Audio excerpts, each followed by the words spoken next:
Folks, here we are, and it's time to suit up for another episode of the Soul Sessions. Now, he may be simply the best, but he is also your reigning and defending ICW Zero-G Champion, Jason Reed. Welcome to the Soul Sessions. That sounds good, man. That sounds really good. So much so that I want you to almost say it again, because that was I want to hear it again. The champion deserves what the champion gets. So, ladies and gentlemen, he is simply the best. Your reigning and defending ICW Zero-G Champion, Jason Reed.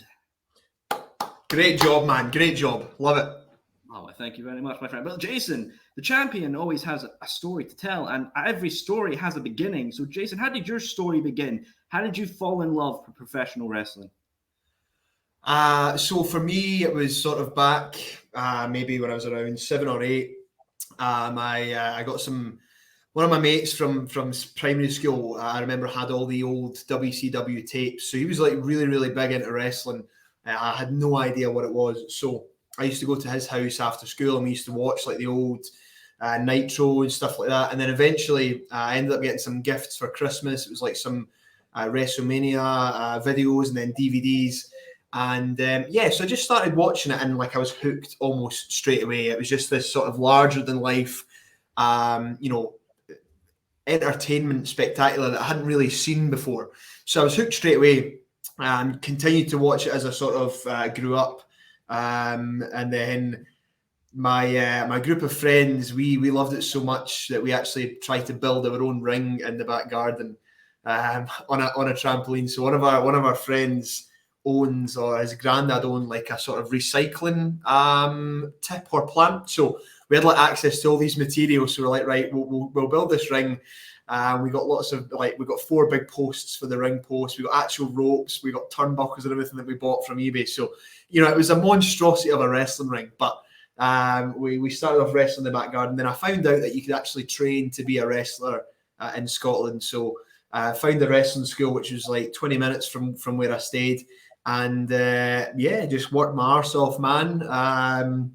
Went around the sort of country, eventually got some other shows up and down the country, and found my way. So here I am, Zero-G Champ, which is a cool circle.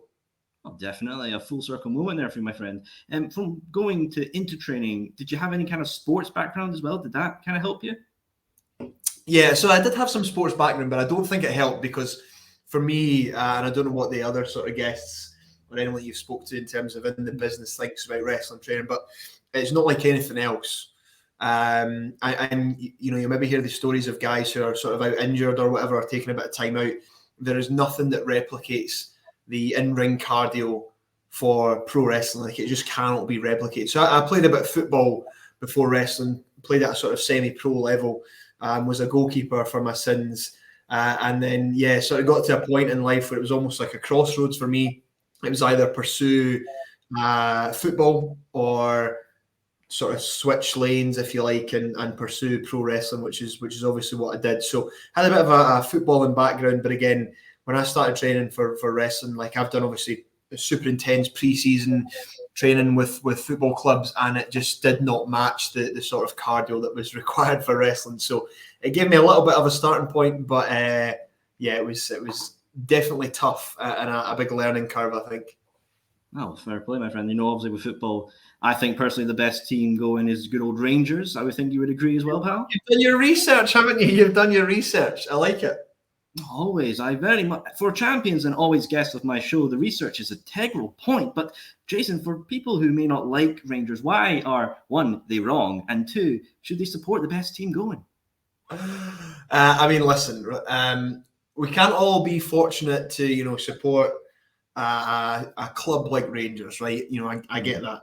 And listen, you can't be perfect, but I think supporting Rangers is as good as a human being can get to being perfect. And do you know what? They are sort of fans of wrestling and fans of football that don't support Rangers or support the other side or other clubs. For me, like, that's all part of it as well, because I wouldn't exist. I wouldn't be here today speaking to you with this in the background if that dynamic and sort of complexity in terms of football and who supports who, I wouldn't be here if that didn't exist. So it's pretty cool. But yeah, for me, Rangers has always been a huge part of my life, and yeah, again, that's why I'm here today. Not very much. I think you need to get on the phone with old Mark Dallas and see if you can get an ICW show in Ibrox. Well, they have just opened the new Edmiston House outside of Ibrox, which is like a new sort of a new building which hosts events. I think they've got like a museum in there as well, and there's been a couple of events that have been hosted so far. So watch this space, as they say. There's definitely some conversations in the pipeline to make that happen. So yeah, you never really do know what's going to come down the line for ICW. Oh, secrets all around the corner. But going back to yourself, Jason, and training, you know, when you first stepped inside the ring and were like, this is the journey, I'm going to start my training, what kind of thoughts were going through your head? So I think, like, for me, like, I remember walking in the building for like the first training session, and I heard like all the sorts of terminology, pro wrestling language, as it were. And I just remember like this moment where I'm thinking, right, this is where I want to be. Like, I'm kind of home in a sense, you know, because you hear all these sort of different phrases that are used and different language, different terminology, and then you go into a place where it's just sort of filled with people who are you know, speaking in the same sense, the same mind. So for me, that was fairly cool, and I knew almost straight away that you know, this is for me. It was really hard to begin with. I found it super challenging. There was actually times where I would pull up to the building to go train, and I couldn't almost like face it going in because I found it so much of a challenge. And I think back then I really had a different mindset to where I am now. So today, now, any sort of challenge I face, you know, head on. It doesn't faze me. I actually excel and enjoy a challenge. Whereas before, I maybe wasn't in that mindset. So I found it really challenging. I found the sessions really tough. But to be honest, I'm just thankful that I was able to sort of persevere through and make something of it. Because if I hadn't and I'd stopped back then, I don't know what I'd be doing now. I wouldn't be here talking to you. I wouldn't have had all the experiences that I've managed to experience in life through wrestling. So it was very tough at the start, but I think it was worthwhile. Mm-hmm. So, you know, if anyone else is going through the sort of journey where they're looking to start pro wrestling, or they have started training, like, it is tough. It may potentially be the hardest thing you do, but if you can work hard, if you can keep your morals where they need to be, outwork your opposition, then the world is your oyster, as they say. Mm-hmm. No, definitely. And, you know, if there's someone watching this and they want to go into professional wrestling training, but they feel like there's some things stopping the back, Jason, if you had to give them 3 pointers to focus on themselves to get into wrestling training and succeed, what would you give? So first one, absolutely, is mindset and mentality. So that's the biggest thing. So in terms of how you approach any journey, any mission, any task, your mindset. Like in professional wrestling, you're going to face into adversity, you're going to face into challenges, you're going to face into negativity. You have to be able to control that from a mindset perspective. So if you approach any challenge with the right frame of mind and you think that you're going to make something of it, then great. And that allows you to have that mentality of hard work and, you know, overcoming challenges. So that's an absolute key for me. So mentality, mindset, number one. Number two is surrounding yourself with the right people. Now, this is a really hard thing to do when you're right at the very beginning of your journey and you're maybe a little bit naive, which everyone has been at some point. But you have to surround yourself with winners, people who want you to do well, who are experienced, who are good coaches. You know, you want to find a good, reputable school that's going to take you to where you need to be, and you want to surround yourself with a small group that are really going to drive you. They're going to bring the best out of you. When you're having conversations with them, they're talking about you know, grafting, winning, their journey, how they're going to make stuff happen, and so on and so forth. So that's a big thing for me. And then number three is look after yourself. You know, you gotta get in shape. You gotta hit the gym. It's a huge part of the business. So you got to get it right in the gym, and you have to get it right in the kitchen as well. That's a really hard thing to do, but it's so important. There are so many, and you'll know yourself, man, there's so many people that come into the wrestling business that want to make something for themselves. So you have to do everything you can to separate yourself from that crowd, that population. So, and listen, if you don't know where to start in the gym, in the kitchen, there are people out there that are professionals who can help you do that, whether it's coaches, PTs, nutritionists, whatever it needs to be. I'm in the exact same boat. I've got a coach and a nutritionist, Yeston Reese, who's also a pro wrestler. He basically guides me through all of this. He tells me what to eat, when to eat it, how much to eat, what to do in the gym, so on and so forth. So if you don't know, you have to invest in yourself to make sure that you can get to where you need to be, essentially. So those are my 3 points of advice that I would give to anyone who's starting out the journey or who's still in the journey at the moment. And I'm not naive to the fact that I've by no means completed professional wrestling or in a position where I want to finish it and be happy. But for me, these are the sort of 3 key points that I would share.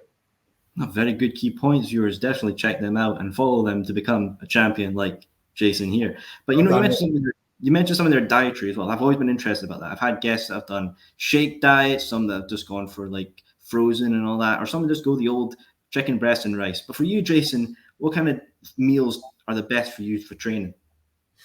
So again, it really depends on the goal for me. So yes, my nutritionist does it all for me, and we have really a plan. So at the moment, we're working towards Shugs Hoose Party, which is the big event in August. So over the last sort of 5 months, we've completed a size phase, or a bulk, as it's known as. So the key objective in that space is to put on as much muscle mass as possible. So that's you're required to eat above and beyond what you're burning, essentially. So it's in its simplest form, it's in versus out, calories that you consume versus calories that you burn. So the idea in a bulk is you want to be eating more calories than you burn, but you want to be eating the right food so that you're in a calorie surplus, so your body can build muscle. And then when you go into the next phase for us, which is what we're in at the moment, is a diet phase or a cut phase. What you're essentially doing is you're then dropping your calories down so that you can really get rid of the excess fat that you've added on. You become more lean, more defined, but then you look bigger in the end because it's just pure sort of muscle mass that you've added on. So the answer is it really, really depends. You want to maintain that decent diet no matter what you're doing. So like you want to get plenty of veg, your protein needs to be super, super high so that you can add on muscle, maintain muscle, whatever it is. But then you also have to find that fine balance of, you don't want to be miserable, just eating chicken and rice every single day. So you want to have a little bit of flexibility, and that's where a sort of coach or a nutritionist comes in handy, because it takes away the guessing work, and they can just tell you what to eat. So yeah, that's it for me. I try not to limit myself too much to just chicken and rice 4 or 5 times a day. I like a good bit of porridge in the morning, so I can get creative with that. A little bit of cinnamon, a little bit of syrup, whatever it is, some blueberries, fruit. So yeah, I like to mix things up and enjoy a diet as much as I can. A wee bit of spice and everything nice in the morning, as always, eh? Yeah, you've got to start off your day in the right way, my man. So however you can do that, the world's your oyster. Indeed. Now you go from training and you would go to other shows and that, and I know you would go over to WrestleZone Scotland, which you would win a championship for. Doing that, I'm correct, that was your first singles title as well, right? So I think yes, it was. Yeah, it was. You're absolutely right. You know more than me. So good research. I'll credit you that. So that was the first singles title. I spent a lot of time and a lot of work up at WrestleZone, which at the time for me was really great, because I needed that sort of regular work, and they had a sort of a good platform at the time with their big show Aberdeen Anarchy, sort of at the end of every year. So it allowed me to sort of get my face out there somewhere outside of Fife, in a sense. So yeah, worked really, really hard there. It was myself, Andy Wilde, and Johnny Lyons that used to travel up pretty much every second weekend or so, which was a lot of fun. A lot of fun stories with car journeys with 2 of the guys that I probably class as some of my best mates in the business. And then, yeah, it was the sort of culmination. We had a slightly different character at the time. It was the Make Wrestling Great Again, which at the time, it was good. It worked well. And then, yeah, the culmination was the sort of winning the Tri-Counties Championship at Aberdeen Anarchy. So that was cool for me. Where I was at that point in my career, that was a really, really big moment. And it just sort of allowed me to say, I want a little bit more of this. So what can I do to get better? Because I don't want to just sit on and rest on laurels. I want to keep pushing and make more memories. Yeah, of course. Instead, winning that championship, did you feel any hesitation? Like, oh, I'm being trusted holding the title for this brand? Or did you feel like, wow, they're giving me this title. I'm going to take the bull by the horns and run with this shit? Yeah, I think so. And I think like there was a shift in mindset for me, and I don't think that had quite happened there as of yet. So the mindset was slightly different in that it's not where I am today. Had I had that mindset back then, I think it would have been a totally different ball game, because I probably would have looked to do that. I would have looked to absolutely run with everything, throw ideas, get the sort of name out there, the brand out there, lots of promos, like stuff we're doing at the moment. Whereas it was slightly different. I probably didn't have the right approach to it, which probably meant that it wasn't as good as it could have been. But again, that's purely on me, and it was learnings for me, because then I was able to take that and assess it and say, well, what could I have done better? Okay, I could have done that instead of that. I could have maybe done a promo here and built up this other baby face, or whatever it is. So it was a cool moment. I kind of felt that it was like a congratulations on the back of a good sort of run. You're being trusted with this championship. Go and see what you can do. So it was a cool moment, and I think I was also able to take that title and defend it at Discovery Wrestling in Edinburgh as well, which was a pretty cool moment for me. Because it allowed me to take it to another brand and defend it there, and just keep that sort of brand awareness up, which is always cool. So yeah, it was a good moment for me. No, good to hear, my friend. Let's go on to ICW now. How did you initially find out about ICW? Was that as younger, or was it while you were training and being a wrestler?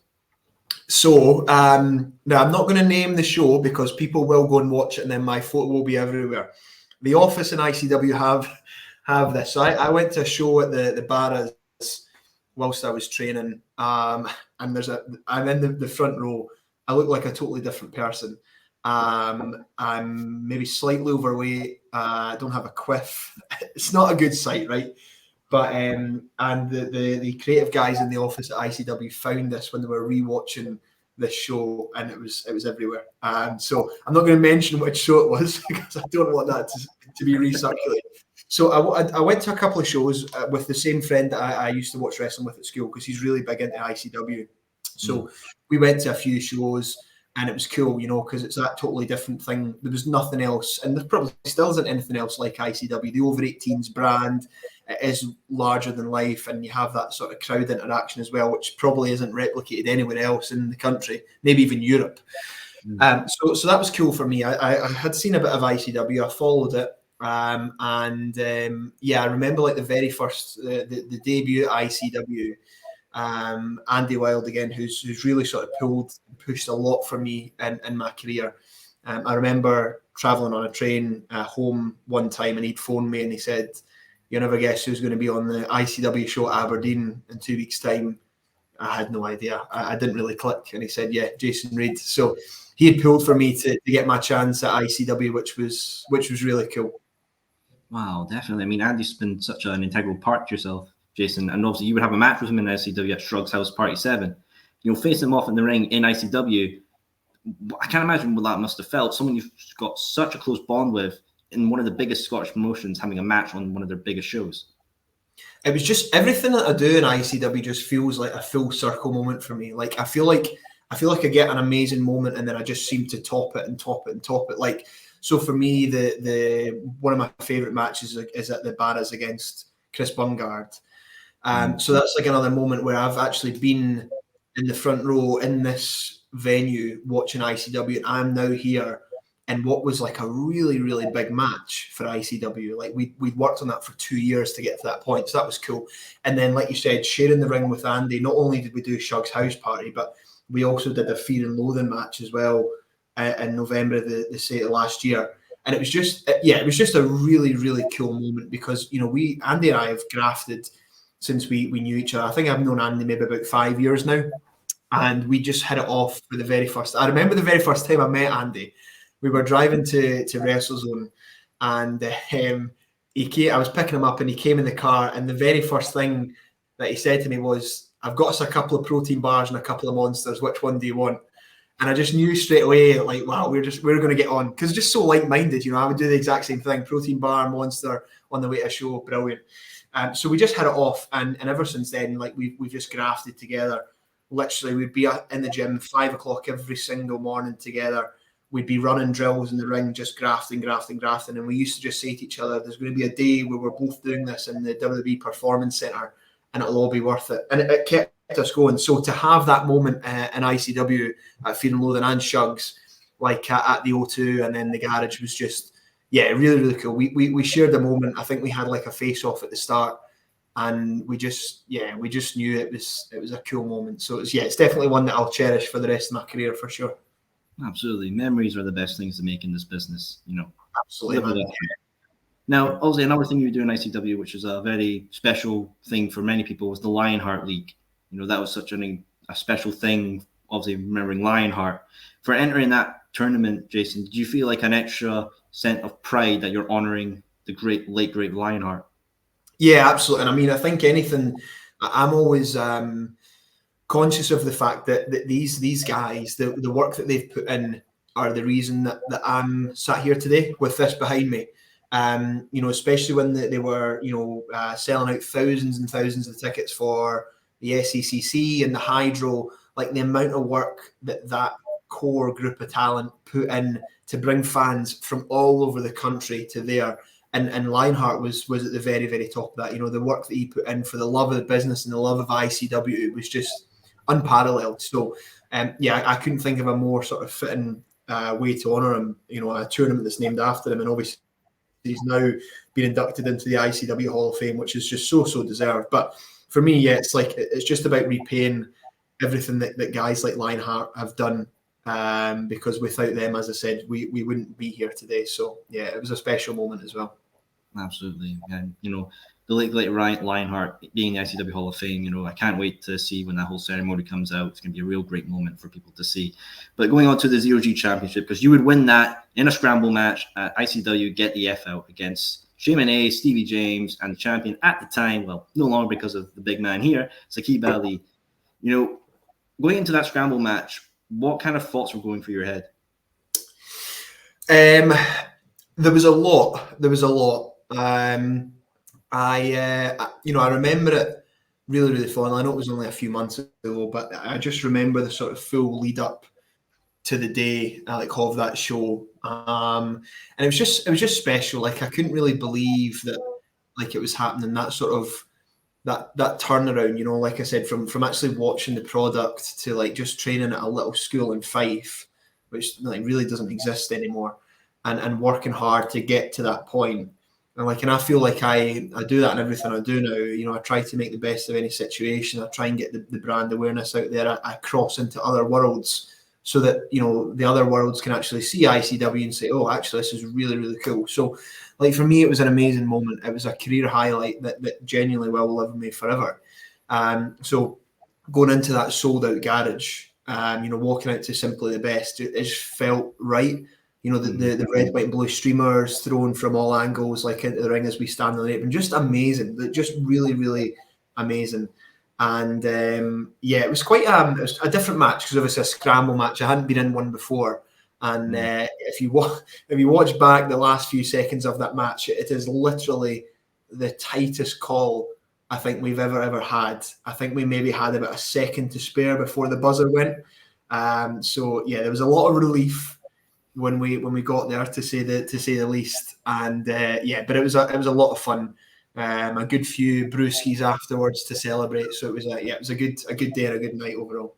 Absolutely. I mean, I can imagine you're just sitting there with the ropes at your back and thinking, thank fuck that went to time. Jesus fuck. If you watch the match back, I think there's a clip where I'm literally sat in the corner and I'm just literally gobsmacked, and it's legit because it was so close. I think Thomas, the referee, was the exact same. He sort of came over to me. We shared a few words after it, but it was a little bit too close for comfort. But the aim is to provide entertainment for everyone that's watching, and I don't think anyone can watch the last part of that match and say, wow, we were not entertained by that, or we didn't know which way it was going to go, because with about 5 seconds to go, I think Stevie James was the champion. And I, in that 5 seconds, I had to throw him out of the ring, pick Saqib Ali up, hit him with a really, really quick DDT, roll over and pin him. So, it was fairly good going. It was very, very tight and very, very nerve-wracking. I'm thinking we should give you the title of the close call champion at this point, my friend. Absolutely. I think Thomas Cairns, the referee, has a TikTok video on his channel which basically shows how close it actually is. You can see him looking back at the clock on the screen whilst he's counting at the same time, and I'm looking and sort of hoping and praying that we've made it. So, it was super, super tight.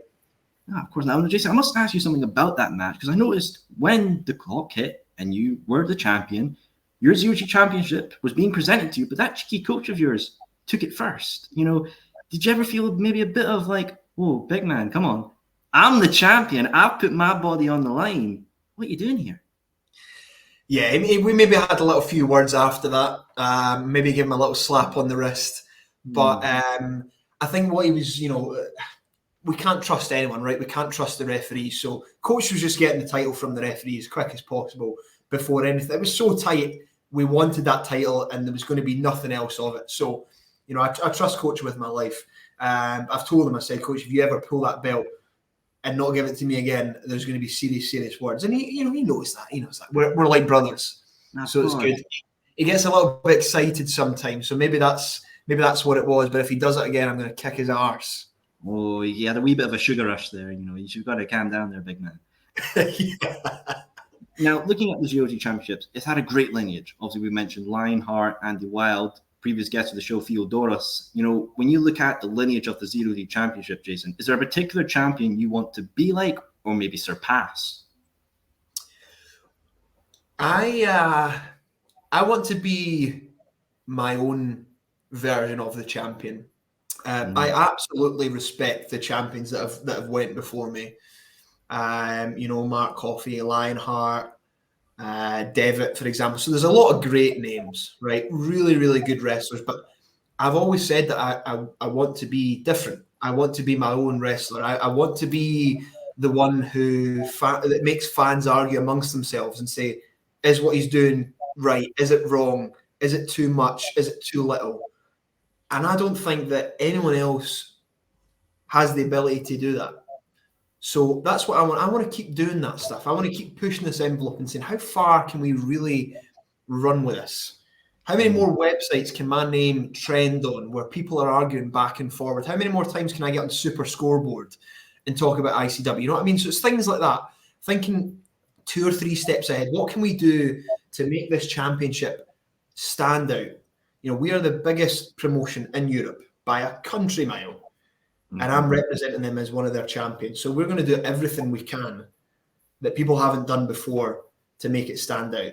I'm never, ever going to lose the championship. That's for sure. There'll be potentially one scenario where I have to let it go. If I have to go abroad and sign some sort of contract, then I understand. But there will be no one man, woman, wrestler that takes it from me. It's not going to happen. So exactly. It's here to stay. The defiant champion, here, now, and forever, as they say. Correct. Now, exactly. This is my baby. It's not going anywhere else. Exactly. I think you should get a custom championship, Jason. I mean, if you had to get a custom Zero-G Championship, what would you do to it? It would need to be red, white, and blue. Of some sort. Maybe like a Union Jack, some sort of flag on it. Maybe we get something on the side plates here. There's plenty of stuff we can do, and I think that might be a good shout. So let's see what we can do. Well, you mentioned the Union Jack there. Maybe we could always give Thatcher Wright a wee call and see what he's got in his thoughts. Oh, that guy bores me, man. I don't want any. I mean, I get it, right? I love a little bit of staunchness too, Thatcher, but he just gives me a sore head. That guy would give paracetamol a sore head, mate. Oh God! Right, and so sick he makes me sick. That's the thing with Thatcher. He's a fun fella, but limitations. Yeah, he gives me a sore head. Sorry, Thatch, but yeah, you do. Well, hey, you're doing so many good things with the championship already, because I know you've been advertising with ICW at, theme parks and everything. As I've seen yesterday, how does that feel? Like having people come up to you, obviously taking pictures and everything, and just being a big representation for the company. Yeah, I mean, that's all I want to do, man. So like I always said, I say this to Dallas all the time. I've got like a really good relationship with Dallas, all the guys in the office, like Scott, Thomas, etc. That, you know, I want to do that side of the business, right? So I want to do all the PR stuff, all the events, all the interviews. I want to take this championship everywhere. I want to wear the t-shirt, get the brand everywhere. I want to tell people about it that maybe don't know about ICW or maybe that have fallen away from it, and say, actually, what we're doing now is right before another boom is about to happen. So get on board now before we start selling out these venues again in a matter of minutes and you can't get any tickets at all, because it's going that way, man. We're just using the exact same formula that we did before, that the guys did before. You know, we're selling out these venues that are ours, our home, and it's just about to rock it. But to answer your question, this is it for me. I love this side of the business, you know, going to these places, meeting everyone, and just, you know, just this brand awareness. You know, we're promoting the brand and we're promoting what we do, because that's it at the end of the day, right? We want to sell out venues, arenas. We want to have it full, which we do now. We're in a position where we can do it, but we want to get bigger and we want to get better, which we will. So it's really, really cool for me. I like meeting everyone. If I'm in a good mood, sometimes I wake up on the wrong side of the bed, but you know, I've got this around my waist at the minute, so I'm happy. Hey, happy days all around, my friend. That's it. Unless you meet me wearing green, wearing a Celtic strip, something of that nature, then I will not be very kind or pleasant to you. But you've been pre-warned. Heresy at the end of the day. I mean, I think maybe you should ask Mark Dallas, you know, like as a part of your contract, if you want to get in to see the champion, you can't wear that stuff. Well, you would assume that if you're coming to see Jason Reed, right, why on earth would you wear green or wear a Celtic strip? You got to use the noggin, man. You know, you wouldn't do it. I don't think them Celtic fans have much in the noggin. Hey, bro, we're going to get on well. I can see that. You and I, we're going to be tight after this. Well, I think having a pint with the champion would be the best way to celebrate that. Of course, one day. Sounds staunch. We'll make that happen, brother. You keep saying things like that, we'll get on just fine. Oh, well, absolutely. Well, let's talk about a wee family holiday you and Andy Wild had over to Dubai. I mean, Dubai is an interesting place. I've had Alex Windsor, the current Red Pro champion, had a wee match there. And I've always been fascinated. What's the atmosphere like in Dubai for wrestling? Yeah, so it's really, really cool. I mean, first of all, I love Dubai as like a city. So I've maybe been there 9 or 10 times now. I've got some friends that stay out there, so I visit quite a bit. And when I went over maybe just before COVID, maybe just after COVID, I was sort of training towards a show, I think, with ICW. And I messaged, I found it was a training school over there. So I messaged the training school and said, look, do you mind if I drop in and maybe work out you guys, stuff like that? And they're like, look, you know, we'd be honored if you drop in, you maybe have like a bit of a Q&A, share best practice and stuff. So that was cool. So we did that. And then the guys started running shows. And yeah, like we got in touch and we said, look, can we make this work? Here are the dates. Do you want to do it? At the time, I would have been the first Scottish wrestler to ever wrestle in Dubai. So it was a no-brainer. So we made it work and I wrestled there. And I think the cool thing is that the fans haven't seen pro wrestling live, right? So they've seen obviously WWE, whatever it is. They maybe watch it on Fight, WWE Network, but they haven't seen live wrestling. So whereas our crowds have been, they know live wrestling, right? They've been watching it for years and years and years, but the crowds here haven't seen it. So anything that we do over there is they're reacting huge to it, right? Because they've not seen it. So everything that works for us in the UK, we just go back a few years and then we can do it here in its simplest form in Dubai, and they go nuts for it, which is a cool concept. And the crowd is literally red hot, electric. Andy and I tagged on the last show, and honestly, it was the most fun I've had in a long time doing one of these types of family shows, because it was just so much fun. Like the crowd were just so reactive. You know, we were doing just silly little things and they were reacting and they were enjoying it and they were involved, which was cool. And to get to go to Dubai and wrestle, I mean, it's pretty cool anyway, man. So yeah, it's two birds with one stone. Well, a hell of a trip, But let's come back home to Scotland and talk about a little Fife Pro Wrestling Asylum, FPWA, the Yes. lovely place that it is. When did you first hear about FPWA? So obviously Andy's my best mate, so it's his school. I knew about it before it opened because obviously Andy asked me about it and asked if he thought it'd be a good idea. He'd been talking about it for a long time that he wanted to open a school and how it was going to look. And yeah, so like eventually he went with it. He found a unit, he got a ring, and he opened up a school. And there was only going to be one school that I'd ever go to. Again, in terms of like full time, it was his school because he's my best friend. I'm going to support him in everything he does, including a new business venture. So we helped sort of get everything set up, the promoting of it, the building, the unit, the ring, and so on and so forth. And I just train there all the time now. So that's my home now, FPWA, and it's a really, really there's a real good family feel to it. There's a lot of people at different sort of different points in the career. So we have classes on a Monday which are for beginners, so obviously people that are new into the business. We have advanced classes on a Tuesday and a Thursday. We have a juniors class and a kids class and a wee wrestlers on a Wednesday. So we really cater for all, and it's one of the most sort of progressive schools I think that I've seen or been aware of. And Andy's he's a great coach. I think he was meant to be a pro wrestling coach.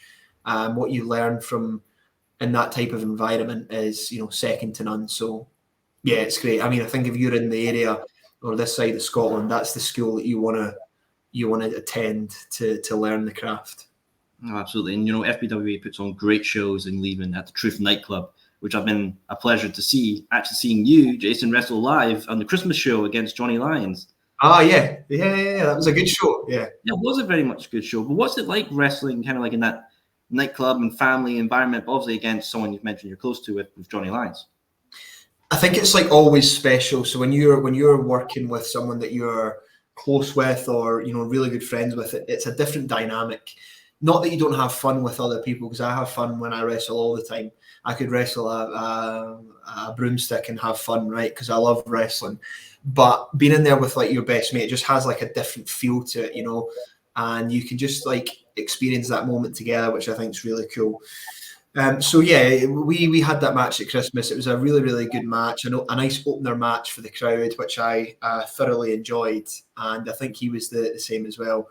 We actually had a couple of matches really back in the day when I first started in the business around maybe 2016, 17, and it was for a company that no longer exists, and we had this sort of match, and we threw everything into it. It was like, WrestleMania main event, which it didn't need to be, right? But the crowd just weren't there for it. So we always thought, right, one day we're going to actually have another match again where we can have a proper match and we're going to get the crowd involved. So that's exactly what that was, that perspective on wrestling. You're the opening match of the show.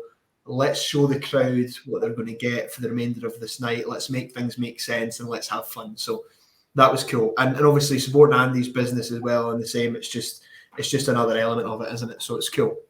No, absolutely, and there's so many great shows. One that I've been catching my eye with is the New Wave Academy cross FPWA show. An interesting fella you would wrestle against is Frankie Gallo. He's an interesting character, shall we say? He is an interesting character. That's probably putting it lightly. He's a bit of a strange character, but I mean, it's what works, right? Wrestling is just larger than life characters, and Frank Gallo is absolutely that. He's a good guy, but like anyone, man, if you're going to come face to face with a stone superstar in that ring, I'm going to put you down or run through you, and that doesn't matter if you're, my best mate or someone I don't like. At the end of the day, a winner's check is on the line. I got to get that winner's check by any means necessary. And that's where people maybe disagree with my views, right? So I don't care about how the crowd cheers me. They can shout anything. It doesn't matter for me. What's important is getting the winner's check. And it doesn't matter who you get it against. So I'm not going to forfeit, a nice pay packet to be nice or to get people to cheer me. Not interested in me. That's why I'm different to everyone else. Exactly. And you've so many titles, as we said, simply the best. And, Zero-G Champion, but maybe another one you should add is the hardest man in Fife, because obviously Tommy Cartel has his little title that's defending the Fatal Five-Way. Would that be something you'd ever be interested in, having that title? Listen, not really, right? I don't need to. The Stone Superstar doesn't need to do that. I don't need to be the hardest man in Fife when I'm taking out cage fighters in Glasgow, mate, inside a steel cage, right? Tommy Cartel can have that. That's good for him. But see this bad boy right here? Different level, my man. Different level. Chris Bungard inside a steel cage. I won. I fought him at the Barras. I don't need to worry about the hardest man in Fife. He might be the hardest man. I'm the Stone Superstar. I'm the most polarising figure in ICW history. I don't need to worry about that kind of stuff. Elephants don't beef with ants. That's what I always say. Exactly. You might as well just be the hardest man in Scotland at that point, pal. I mean, I pretty much am, you know. I don't need to brag, but... Well, there's nothing wrong with bragging if it's the truth. Well, there we go. That beer's coming quite quick, man. You're saying the right things. Absolutely. Let's say another thing. Obviously, Andy Roberts has his championship that he loves to defend at these FPWA shows. And we've had Hunter Sampson on, and Hunter maybe leaning to wanting to challenge for that. I know he's your friend and everything, but gold is gold at the end of the day. Would that be something you'd be interested in, Jason? The Andy's title? Yeah. I mean, it would have to make it work, right? We'd have to make that work. It need to be in the right environment. It needs to be on my terms. Again, I'm a champion for the biggest promotion in Europe, so everyone wants to fight me, brother. Yeah, that's what happens when you're at this level. So, I can't just say, I'll do this, I'll do that, I'll do this. Got to work for the big man, got to work for the staunch superstar. So perhaps, we never know. But Andy and I, as you know, we had a little bit of a thing last year. We had some differences, we settled it. I don't plan on going back there. I don't cover old ground. I've taken on Andy. I've beaten Andy. I helped him in a sense. He's now Andy Roberts. He's got a different perspective on life. So I'll leave that to someone else, I think. Absolutely. Good call. Good call. Now let's go on to the world of fantasy, shall we say. We know that the wrestling scene in the UK right now is going to explode with AEW and WWE coming over for Money in the Bank and All In. Jason, if Triple H and Tony Khan came to you and said, hey, we want you on our card, we want you to have a match defending that Zero-G Championship against anyone on our rosters, who would you want to face from WWE and AEW? Oft. That's a good question. That is a good question. Honestly, there isn't anyone I wouldn't want to face. There isn't anyone I wouldn't want to face. I mean, I'd love to fight Austin Theory. I think that'd be a great match. I think we're both sort of similar ages. He's, top of his game, looks great. I'd love to fight him. From AEW, another good question. Anyone. I'll take anyone, man, right? I'm not really, me now. I don't back down to anyone. I'm not scared of any challenge. As the bold Conor McGregor says, if you breathe air, it's fair game. And I agree with that sentiment. So anyone wants it, they can have it. This is the real title, man. This is where it happens. So if they want a shot at that, they got to come up to the garage in Glasgow. We'll do business there.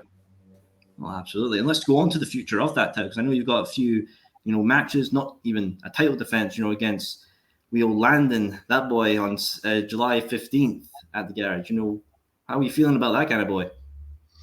It's going to be a challenge. He's young, he's athletic. He's got the world at his feet. He's quick. He is full of buzz, but he's naive. He isn't Jason Reed. And unfortunately for him, I'm on the roll of my career and he doesn't stand a chance. Which is unfortunate because he looks like a really, really nice guy. I don't have a bad word to say about him. We haven't crossed paths. And I suggest that he keeps it that way. I suggest that this is just an exhibition for him and that he doesn't put my name in his mouth or try to wind me up, because that's not going to end well for him. We just need to have this match and go our separate ways.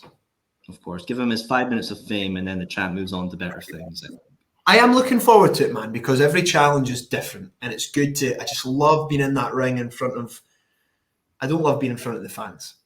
That would have been a lie, right? And I'm not going to lie to you, man, right? I don't like being in front of the fans. I like being in the ICW ring. I like getting the winners' checks, and I like beating people up. That's what I like doing.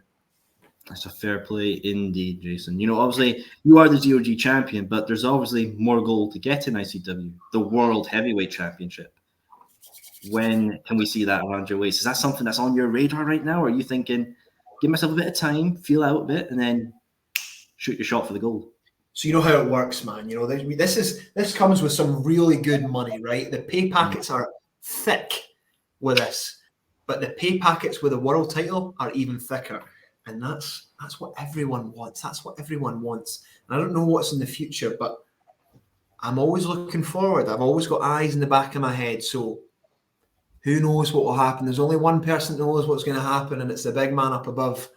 But brother, anything could happen in this business. Anything will happen. And keep your eyes peeled. That's all I'm going to say on that. Well, if you do win that I should phrase that. When you win that World Heavyweight Championship, I think it will be simply the best championship in all of UK wrestling. The people's champ, the real people's champ. Absolutely. Well, obviously, Jason, what I like to do with every guest on the show here is if they've loved what they heard from you, I want to see more of you in the ring. Where can they find out that information? Social media. So Twitter, Instagram, Facebook. Jason Reed Wrestler, you'll find it. They already follow the pages, brother, right? Let's not lie. Okay. Oh. The most polarizing figure in ICW, the Zero-G Champion, the staunch superstar, Jason Reed. Everyone knows the pages. They follow it. They keep up to date. Get yourself down to ICW and see this and the champ in action, because I'm telling you, there's a boom that's on the way. It's going to happen soon, whether you like it or not. So you may as well get on board. Otherwise, you can get ran the fuck over. Fair fucking play. Well, hey, if you are one of those who are not following, I will put Jason's Instagram description in the description of this video, so you have no excuses to follow the champion. That was a pleasure, brother. That was a pleasure. Well said. Well said. I just want to say, everything is possible through the Lord and Savior Jesus Christ. Would not be here without his guidance. And the best is yet to come. Indeed, indeed. Well, thank you, Jason, for coming on the Soul Sessions. Viewers, remember to stick here and follow for more. But I've been your host, Soul, and I'll finish it off correctly. He is simply the best. Your reigning and defending ICW Zero-G Champion, Jason Reed. Everyone, thank you. And remember to follow for more Soul Sessions.